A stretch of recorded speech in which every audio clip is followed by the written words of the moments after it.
אוקיי, שלום חברים, כאן אור, והיום אני רוצה לעשות לכם פתיחת תיבות. אז רגע, שנייה, יש לי פה קצת בעיות. טוב, אז בואו נתחיל. נתחיל מהסילבר,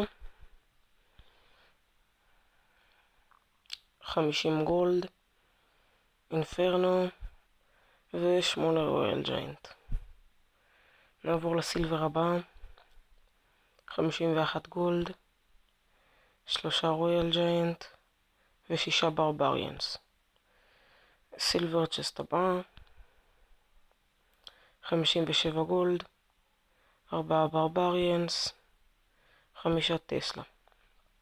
אוקיי, עכשיו נעבור לפרי צ'סט, 70 גולד, פיירבול ו8 מיניון אורד. פרי צ'סט הבא, 65 גולד, אינפרנו ו8 רויאל ג'יינט. טוב, בינתיים לא יצא פה משהו מיוחד, אז נקווה שבגולדן צ'סט או בקראון צ'סט יצא איזה משהו מעניין, או אולי זה אפיק. טוב, גולדן צ'סט, 201 גולד, 2 רויאל ג'יינט, 3 וויזארד, זה טוב, אני יכול לעשות אותו רמה 5, 23 נייט, אני לא מאמין! ספארקי! קיבלתי את הספארקי! וואט? איך?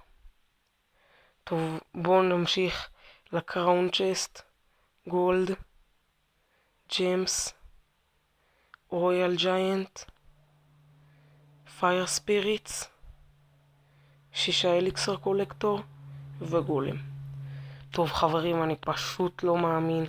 קיבלתי את הספארקי הלג'נדרי הראשון שלי. אני ממש עכשיו, זה טוב כי יש לי בדיוק ענק רמה 5. אז אני עומד לבנות עכשיו בקרוב דק עם ספארקי, ויש מצב שאני אעלה עליו סרטון. ועוד משהו זה שקיבלתי סוף סוף בלון בחנות, ועשיתי אותו כבר רמה 3.